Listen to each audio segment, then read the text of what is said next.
Now then, everyone, what's going on? Welcome back to the channel. Do us a favour, give it a like, give it a subscribe if you haven't already, and let's get into the news. Does it look like there's going to be some movements? I'm getting the impression that there is, especially with what's going on with Amrabat. Is there anyone else? Maybe.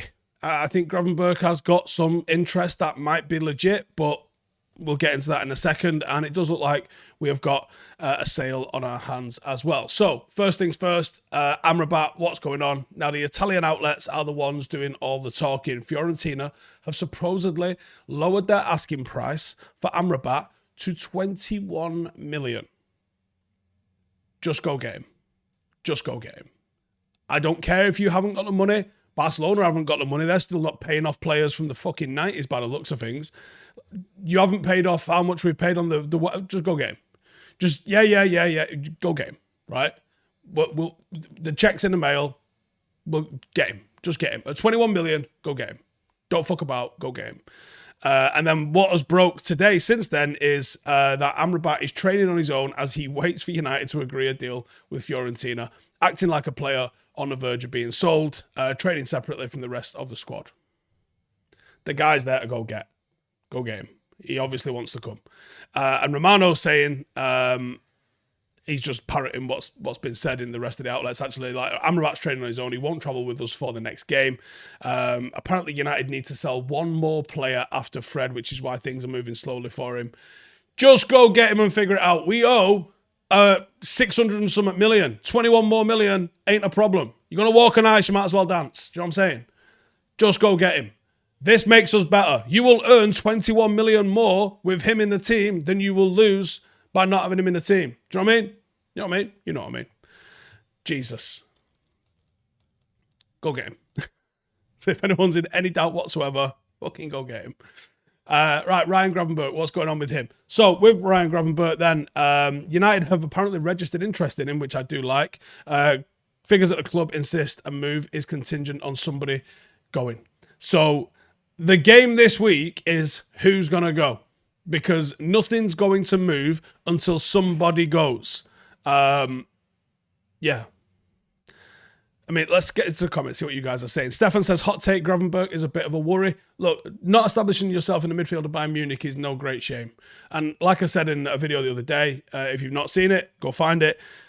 I get the impression that Gravenberch going to Bayern Munich is a little bit like when Mo Salah and Kevin De Bruyne went to Chelsea and it didn't work for them. You can't write people with talent off when it's not worked for them at one club. So I would say no. Scott says Amrabat loan with an obligation. I think that might be an interesting one. Theo says Arthur Veneman from Royal Antwerp is the one, the next Young. Interesting. We'll have to go and have a look at him. Sway United never act like a big fucking club waiting on us for how many months now? Yeah, maybe. I think we've actually done fairly decent in this window. Oh, we started decent and then we just totally tossed it off, didn't we? And El says, Mount injury, a blessing in disguise.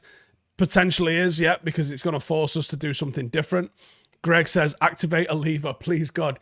Yeah, why do Barcelona have all these levers? Why can't United sell something from fucking 25 years away from now? Do you know what I mean? Unreal. 20 million. Fucking Barcelona are over $1 billion. Is it $1.2 billion in debt? And they're like, yeah, fuck it, we'll sign him. How much? There you go. Insane. Josh says, if we get Gravenberch, how many minutes do you think he will get? Enough. Sports Hit says, need him signed now. Stefan says, bargain. Fraser says, I worry that Maguire, McTominay and Van der Beek are just going to stick around and we are done with transfers for the season. The worry is, I can see a couple of people taking Donny. I think the options for Scott are limited and there's not really a lot of rumours. And I also think the options for Maguire are extremely limited and there doesn't seem to be anybody coming in for him. Jordan says, thoughts on United losing 3-0 to Burnley in a behind closed doors friendly recently? Well, it's not amazing news, is it? Let's be honest. I think there's a tendency for people to massively overreact when they see this sort of stuff. But you don't know if Burnley had focused their entire week to be able to play Manchester United in this friendly, and if United played everybody else who's not played already this season, and it was just like get 90 minutes in the legs for someone. But yeah, losing's never good. But you don't know the circumstances in which we lost, or at least I don't know the circumstances. Maybe the information's out there, but I haven't seen it, so I don't know. Jordan says, Heaton in net when Onana goes to AFCON. I've seen a couple of people mention that this morning, but I've not seen the news yet. So if that's the case, that Onana is going to be rejoining Cameroon and he's going to be playing in AFCON, then yeah, you've got a bit of a problem. I'm not sure when the next AFCON is, though. It's not next week. Jedi Master Tom says, Steve can't lie, very, very worried about this year. I believe it could be our worst Premier League finish. That's massively overreactionary. We've just started slow. It's not ideal, but I think we've just started slow. I think we'll be all right.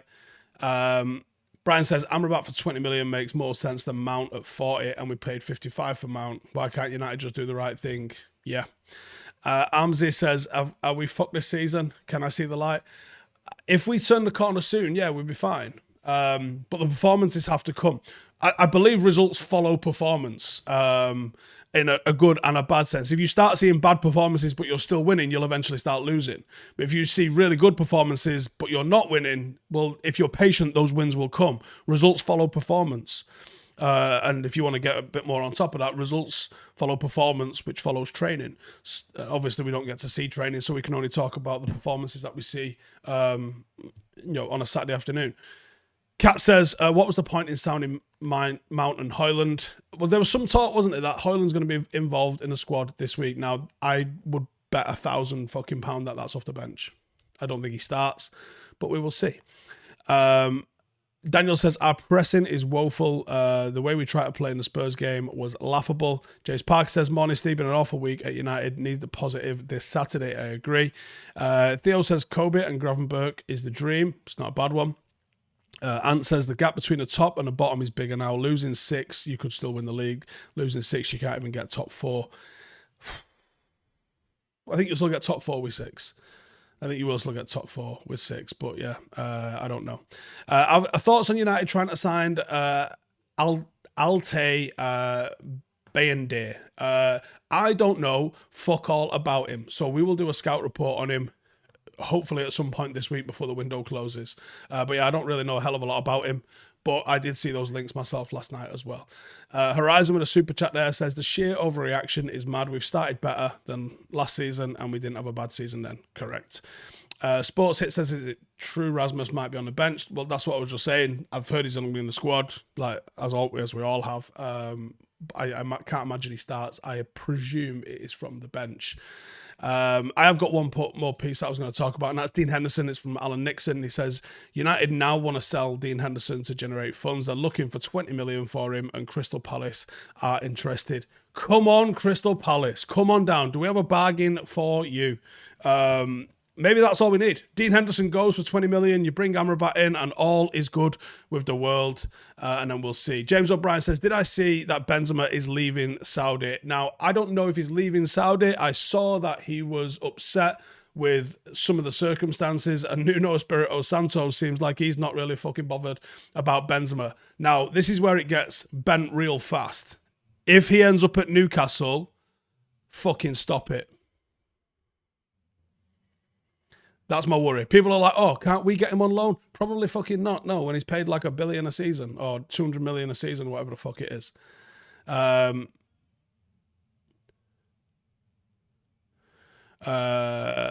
Daniel Paul says Henderson to Palace is done. Ashley Barnes says, all right, Steve, Højlund still hasn't got a squad number, so how quick do they need to announce his number? I don't even think you need to announce it, to be honest. I think you can just fucking stick him in and give him the squad number that he's got. I don't think everything needs announcing. Theo says, does it not bother you that Maguire wants 12 million to get a let off? Yeah, it does, to be honest.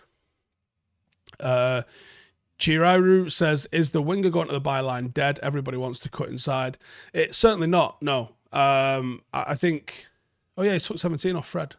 No, I think there's a lot of benefiting a winger getting to the byline. I like wingers getting to the byline and then looking for the cutback towards the penalty spot. I think that's a big thing, yeah. Whether or not they're hitting the byline and then sticking across towards the back stick in the air, a la 1990s, I don't think that's necessarily the case. But no, I think there's a lot of room for...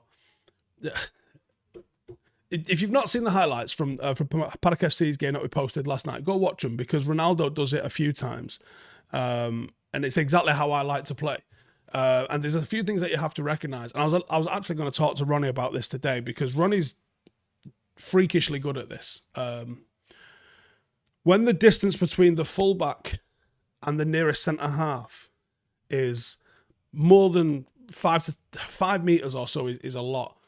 And there's so many times that we were switching the ball out over to the left-hand side, and Ronnie was on the touchline, and the fullback comes out to him to close him down, and the centre half hasn't closed that gap down. Ronnie's got to be able to recognise, and he does, to be fair. I just wanted to consciously make him aware of it. That's the time to break in there. And he did it time and time again, got to the byline, got an assist on the back of it, and did pretty well with it. If you've not seen that game, go and have a look at it. We scored a couple of goals in that game that were exactly what I train them on. So I was very, very happy with that. And give us your thoughts in that on the chat as well. Don't talk over bars, says Steve. Give us some positivity. Well, it does look like there's been some movement on the takeover, and I will do a video on that a little bit later on. So stay tuned for that a little bit later on. James says, Callum, what a goal. Yeah, that was the goal. Richard says, get our wingers watching videos of Kanchelskis and Giggs. Garnacho doing that last season, but struggling in the 2 opening games. I wonder if Garnacho is better suited towards being a impact player for now. And we'll see. Ash says, we need wingers who can distribute the ball first. Anthony and Garnacho haven't done this in the last 2 games. That's why I think you can have one winger who's direct and one winger that operates in between the lines a little bit. Now, Kanchelskis and Giggs, they were both quite direct, but Ryan Giggs did it with a lot of twists. So he was fast, right? Let's not fucking play games here. Ryan Giggs was fucking quick. But he used the change of direction to create space.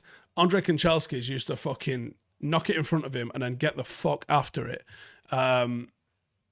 Because that was how he attacked. He was ultra direct. And if you look at Garnacho is ultra direct. Giggs was less direct but quick, and they both still got to the byline to put their crosses in. I think if you looked at the makeup of United at the moment, with what Anthony's doing, the way he's playing, I can't justify him having a start. So I would say, let's see Sancho off the right-hand side, or Ahmad, or Palestri. But I think Sancho, the way he's been playing, has deserved a start. Get Rashford on the left. And then let's see what Højlund's like down the middle. And then you've got at least one of the wingers in the team is looking to create for other people, i.e. Sancho. Marcus is going to come in and try and shoot on his own on the left-hand side, but he gets goals doing that, so I haven't got an issue doing that. He is productive off the left. He hasn't been down the middle, but off the left he's been productive. Sancho will help produce for others, and then Højlund obviously can do what Højlund does, which we don't know what that is yet in a United shirt. That's what I want to see us do, and see if we can do that. Theo says, rather see Shea Lacey at right wing. Now that is what you call a shout. I think he's too small at the moment, but he is one that I wouldn't mind seeing breaking into. We did a video on him over the summer. Have a quick search of it, Stephen Howson, Shea Lacey, and you'll get some info on him if you want to check that one out. Lee Townsend says, thoughts on Rashford body language, acting like a world beater, performances are shocking. Answered the same. Don't read too much into the body language, because you don't know what they're thinking about when they're walking around, a little bit mopey and stuff like that. They might be critical of their own performance. It doesn't necessarily mean that they're sulking for any other reason than their own performance. So it's one of those. Adrian says, thoughts on Mount on the right wing? Yep, could see that one as well. I think so. Liam says, really want Anthony to be successful. It feels more than likely he's not going to be good enough to be a United player. Feels like we overpaid from the get-go, didn't we? My Amazon-related assistant is piping up. I don't even know where it is. He's on the floor. Brian says, Rashford is playing out of position. He's not suited to the 9. Keith says, 2 matches in and we need the international break so players can catch up. Ridiculous.